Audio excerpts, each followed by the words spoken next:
Hello and welcome back to Let's Play Paper Mario Thousand Year Door. In the last episode, we finished up Chapter 6 and came back here to town so we can start doing some between chapter stuff. And yes, I have been gone, again, for a very long time. Long story short, the strep had not cleared from my system. I ended up getting a very bad upper respiratory infection, ended with a double ear infection, which caused some permanent damage, unfortunately. It was not a good time, but let's not dwell on that for now. Maybe I'll talk about it more later. We're here between chapters. Usually I like to include Luigi in like the little bonus between chapter episodes, but I don't know exactly what the scheduling is going to be like on that, so let's talk to him now. Well, guess what I found in Rapturous Ruins, bro? Yep, a marvelous compass piece. This part of my adventure was actually sort of sad if you want to know the truth. It was pretty insane, bro. Want to hear what happened? It's a pretty long story. Did we skip last time? Yeah, we actually skipped one. That's too bad. Jazzafraz Town. Well, like I said, it's a really long story, but here goes. As soon as we hit Jazzafraz Town, we were overcome by the glitz and the glamour. It's a very lively place, bro. Tons of daisies live there, and they're always smiling. While looking for the piece of a compass, I met a hip daisy named Hazy. Hazy was a producer, and he was looking for actors to go on stage with him. I told him we couldn't since we were looking for the compass part, you know? But Hazy said we could win the compass part in the upcoming Drama Slam. He said the so-called Drama Llama plaque might, in fact, be one of the parts. Well, we just had to give it a try, so we rehearsed with the cast and hit the stage. Our musical was called The Mystery of the Fiery Hat of Social Awareness. The script was great, bro. The script was great, but I got really hosed, bro. My role, my part, was grass. I played grass by the side of the road. Grass, bro, grass. I just sprawled out on the ground and had to be silent. Everyone but me had lines. I don't care if I was wearing green. Who cast someone based on that? It was awful. In the end, our musical was the talk of the town and we won the Drama Slam. I got the compass part I was after, but even that didn't make me very happy. The huge after-party just bummed me out more, so I snuck out the back door. But wow! Outside were tons of fans. My fans! Fans of grass! They swarmed me! I just couldn't believe it. Imagine, cheering for grass. I was ecstatic, bro. After that, I added the piece to the marvelous compass, which pointed north. It pointed to the Rapturous Ruins in Grimble Forest. Then, that voice again. Oh, my cherished Princess Eclair, how you soothe me. I would be grass for you. I will find you. I will reach you. I will stand by your side and be your Luigi. Wow, sorry about that, bro. So yeah, anyway. Then I got back on my boat. I came back to Rogueport, and here I am, another leg of my adventure completed. It's kind of a shame he doesn't say anything about our costume. Well, like I said, it's a really long story, but here goes. After journeying deep into the Grimble Forest, I found the domed Rapturous Ruins. Inside, everything was pure white. You couldn't tell where the floor became walls. Proceeding dead ahead, I found myself in a chamber where a young boy sat. As I approached the boy, someone named Screamy appeared out of nowhere. Screamy said the boy's name was Cranberry, and that he'd wake for a child of fate. That didn't make any sense to me, so I started searching quietly for the compass piece. But then it happened, bro. I got a tiny tickle in my nose, and I let out a huge sneeze. Well, Cranberry must have heard it, because he opened his eyes right up. He looked at me and smiled, and all of a sudden I could understand his language. Can you believe it? I learned that the boy was the last of an ancient race, the Luffs. He had been there guarding the marvelous compass piece for the last 1,000 years. He told me that the compass is an item with the power to see into the future. The ancient Luff Empire used the power of the compass to rule much of the world. Because of their greed, they were cursed by the compass and their empire collapsed. To prevent a repeat of their fate, Cranberry broke the compass into 7 parts. He hid 6 and kept 1, putting himself to sleep until a worthy hero woke him. I was that hero, bro! He gave it to me, and then he and the ruins vanished. When I added that piece to the compass, it pointed to the far north where the dreaded Hate Song Tower stands. This time I heard Princess Eclair's voice more clearly than ever before. I will rescue the princess! I will be super! And then I'll figure the rest out later. Anyway, I headed back to Rogueport after that. I'm making my final preparations for my final battle now. I'm a little nervous, bro, but that's what I've been up to anyway. Nice story. If you want to hear what I've been up to, just come find me, okay? I'll be around. If you talk to Hazy the Daisy, he just says something about how Luigi's such a good actor and he makes wonderful grass and he wants to go on tour or something like that. I'm Screamy.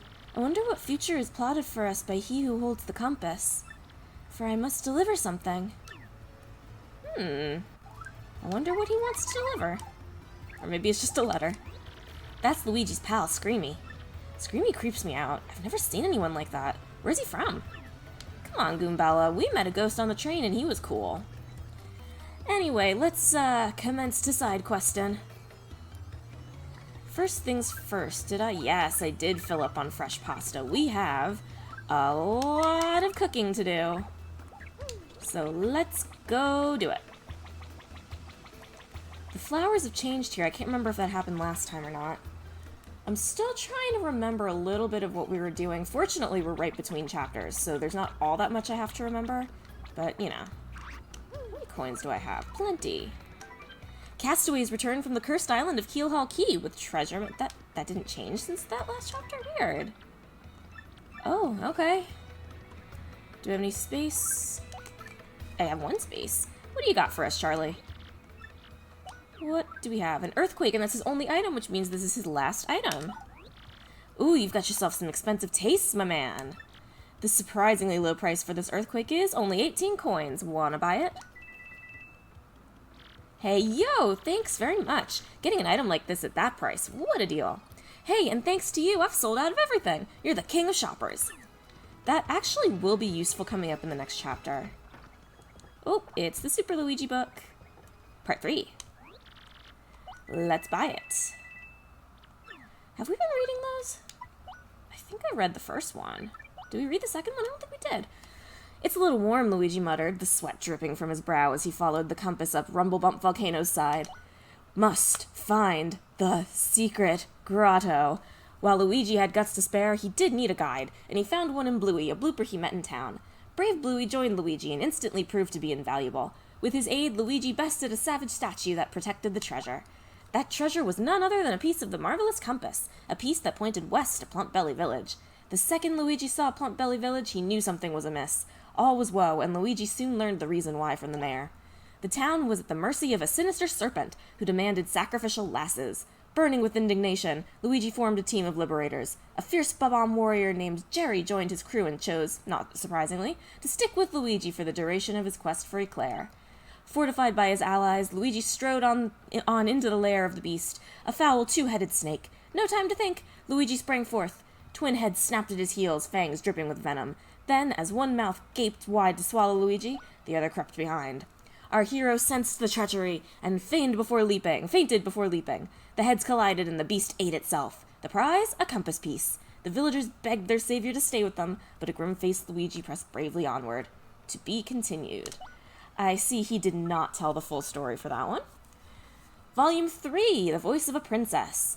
Dauntless Luigi's next test came in the form of a kart race on Circuit Break Island, where he won both the contest and a compass piece. The race was fraught with danger, but Luigi pressed through adversity to win. All viewers were awed by Luigi's revolutionary racing style.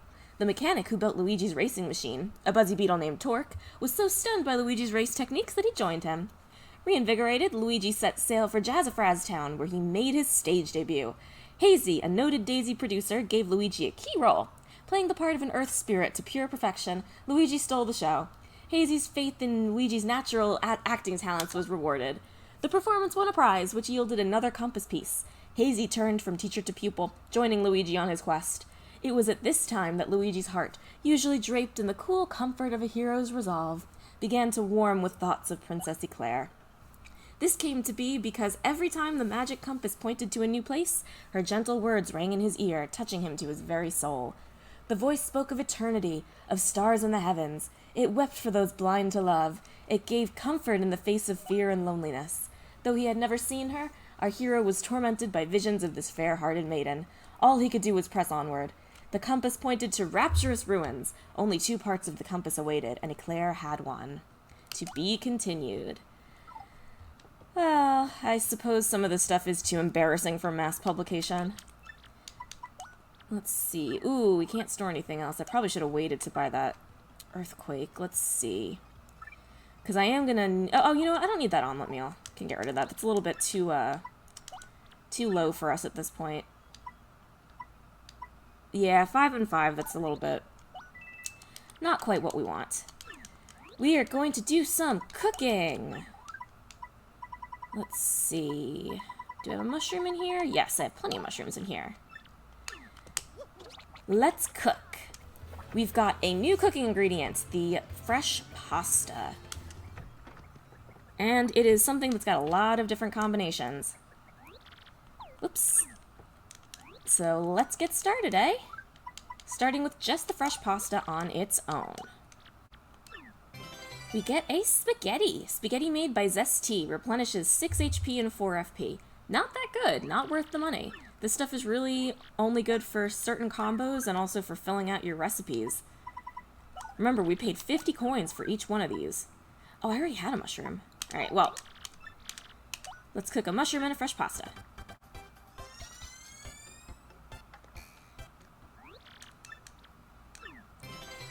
That gives you a Zest special. It does not give you a mushroom pasta like you might expect. This is one of the several ways you can get a Zest special. I want to show that off. I think we got this by cooking the Whack-Is Bump, but here's another way to do it, and that's a very good item. There are other pastas that we can make. Unfortunately, we can't make 2 of them right now. And I'm not sure we have the ingredient for another one. Let me see. What have I gotten here? No, I don't have it. It's easy enough to get, though. Let's see. Is there anything else in here that I can use right now?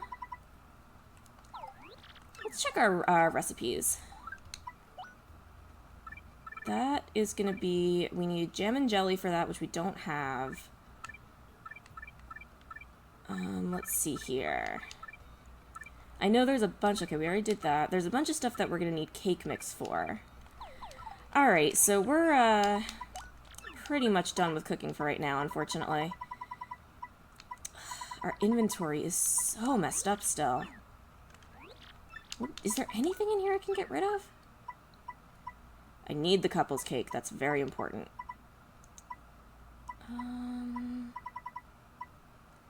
Ruin powder, I know what to do with that. Okay.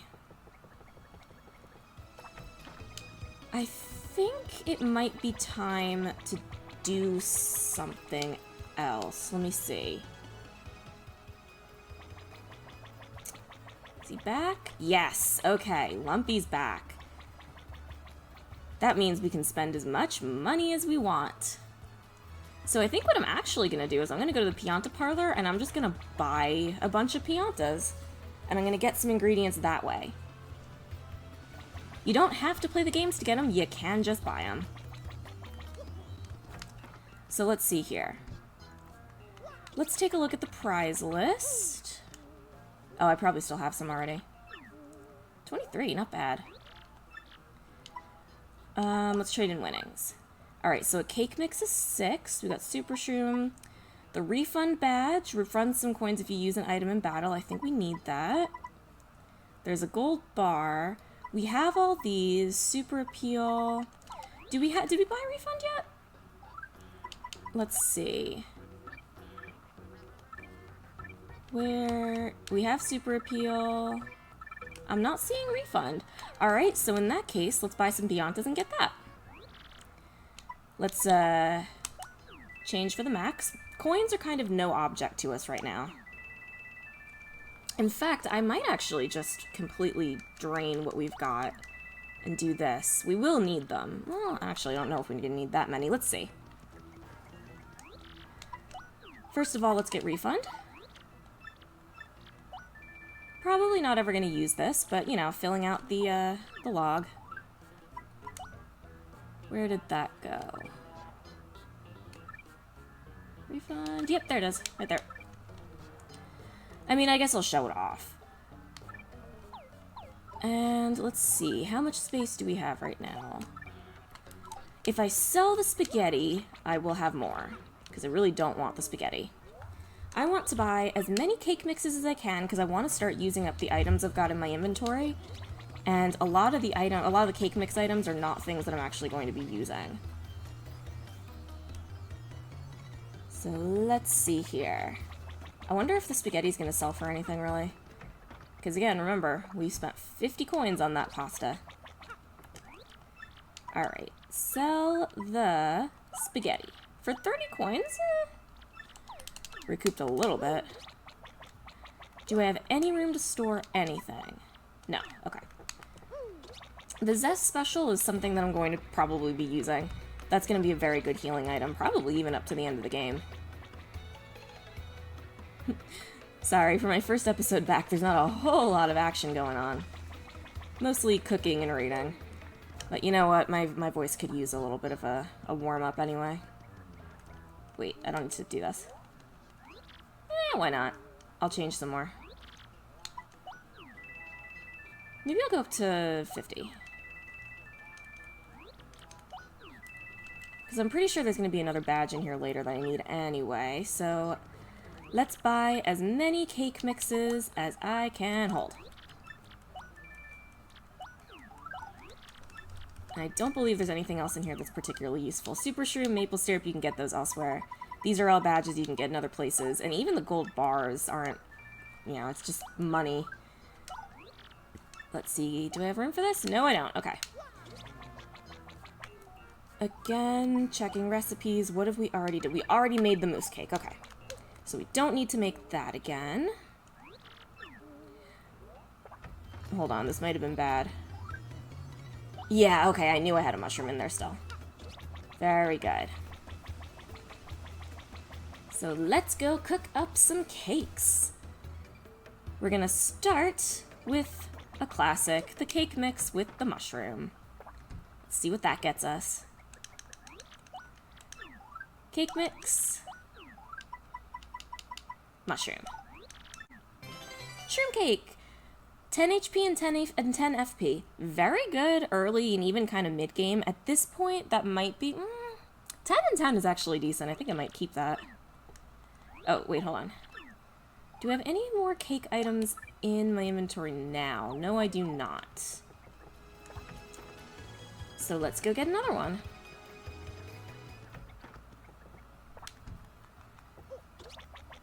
Do I have any... What other items in here do I have? Keep that, keep that. 15 FP is probably worth keeping. Oh, I've got a second one in there. That's good. Yeah, that's worth keeping. Alright. Of course, I managed to double my inventory and still fill up on everything. What else in here can do cake mix? Fairly certain you can use that? I know you can use this. Cake mix with maple syrup gets a Zest cookie. Replenishes 15 HP and 15 FP. Also pretty good. I think we're going to keep that. I ended up cutting out a little more than I usually do there, which I think I'm going to keep doing just because my inventory's so full. We're doing a lot of running back and forth. What else can I cook into a cake? That. Cooking a cake mix with a Volt Shroom gets an Electro Pop. I think you can do this with a Thunder Rage as well, but obviously that's a better item that you wouldn't want to use like that. We're out of cake mixes, so I'll meet you back... Well, inventory space. I'm going to sort my inventory and we'll come back in a minute. Alright, I did a little bit of sorting. I bought one more cake mix. I sold some of the regular items in my storage because I had to get some more space. And here I'm going to buy a fire flower. Let's go cook that fire flower with the cake mix and see what happens. We get a fire pop. This replenishes 20 FP. Is that the same as the Electro Pop? It might be. No, it's more than the Electro Pop, which is interesting because fire flowers are considerably easier to get than any of the electric items. Also, I think I just remembered one more recipe we can make with the cake mix. Yes, okay, so I'll be right back with those ingredients. By cooking a cake mix with a honey syrup, you get honey candy, which also replenishes 20 FP, but we will not be using this. We're going to store it and keep it safe, and it's very important. We're going to need this later. Much later. Well, maybe not that much later, actually. But This is an important item. It is not for our use. I think that's enough cooking for now. Our inventory is considerably cleaner, which is very nice. And now we're full of really nice healing items and a couple of good attacking items too. So let's go over to the Trouble Center and see what they've got for us. Should be the usual 3 more troubles.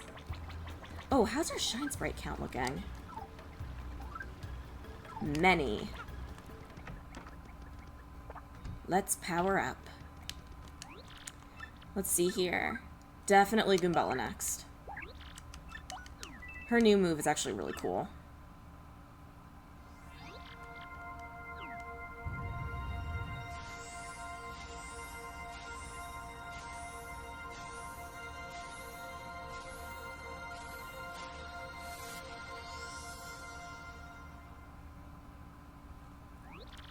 Oops, that's not what I meant to say.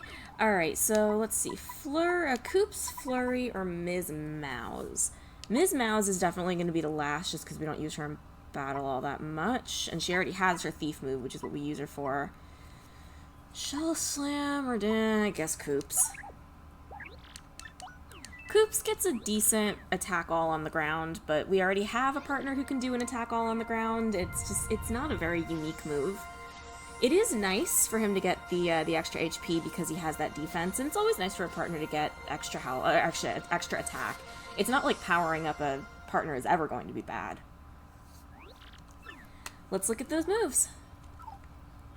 For Koops, we have Shell Slam. Strike all ground enemies, piercing their defenses. That's good. It's a defense-piercing move. 6 FP, so, you know, pretty expensive.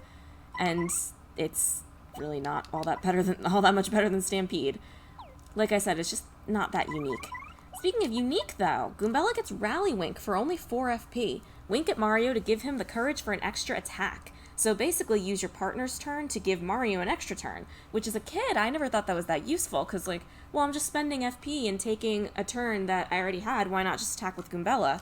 The answer is that Mario has more things he can do, and with badge points and stuff, you can get him to have a higher attack than your partner. So let's come check out the Trouble Center. What do we got? 4, okay. This is an important one, the businessman. Excuse me, we'll get there when we get there, though. Frankie, important thing. I'm looking for something. I can't say exactly what here, but I can tell you in person. I'm waiting on the west side of Rogueport. Well, let's go see Frankie. Again. If I remember correctly, this is the last little bit of interaction we're going to have with the Pianta family. I should check in on them. I like to see if I can do the bonus episode. Timing is just going to be a little bit weird going forward. My throat got really ripped up when I had that infection, so I'm just kind of going at, like, the pace that I can handle for now. You taking on my trouble? Well, I'm glad it's somebody tight-lipped, that's all. See, after returning from Keelhaul Key, I lost my wedding ring. Believe that? And I can't really look for it in front of Francesca, so you gotta find it. I know I lost it after I got back to Rogueport, so it's somewhere in town for sure. If she finds out, I'll be yelling I love you a billion times, so you gotta do this. Yeah, that sounds about right. Luckily, I know where it is. Fortunately, we do not have to go back to Keelhaul Key to get it, but unfortunately, it follows the same pattern as last time, and it is in the farthest point that it could possibly be, which thankfully, because Rogueport is not that big, is not that far away. You got a wedding ring, a pricey ring, the symbol of Frankie and Francesca's love.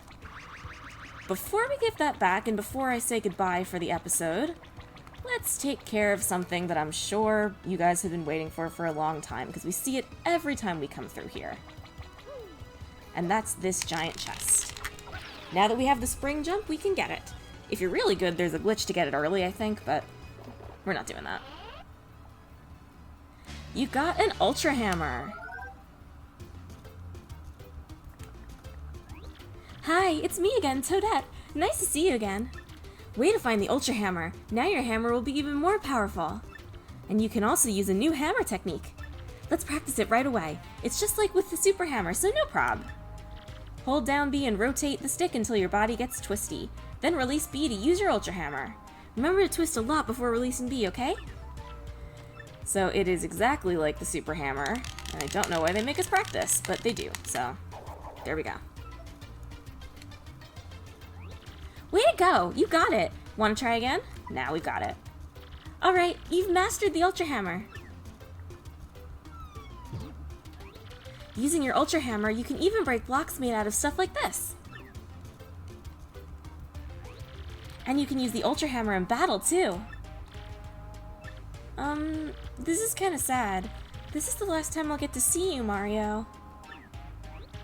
Definitely save Princess Peach, okay? And be careful on your quest, okay? Oh, poor Toadette. Don't worry. You'll get to be in other games. Let's go hand this into Frankie so we're not leaving any loose ends before the next episode. I think we might have run a little bit long, but because I cut stuff out with the item management, I didn't exactly know where we're at with time. You found it? Darn it. They've stopped giving dialogue for not giving things. My ring! Thanks, Mario, from the bottom of my heart. Now take this reward. A gold card! A parlor card that lets you play the Tube Mode game. I haven't even been able to look her in the eye lately. I kind of miss her now. So, if you'll excuse me. Franny! All's well that ends well. We solved the trouble, and that's the end of the episode. Thank you very much for watching this episode of Paper Mario Thousand Year Door, and hopefully I'll see you in the next episode for some more side questing. Bye-bye!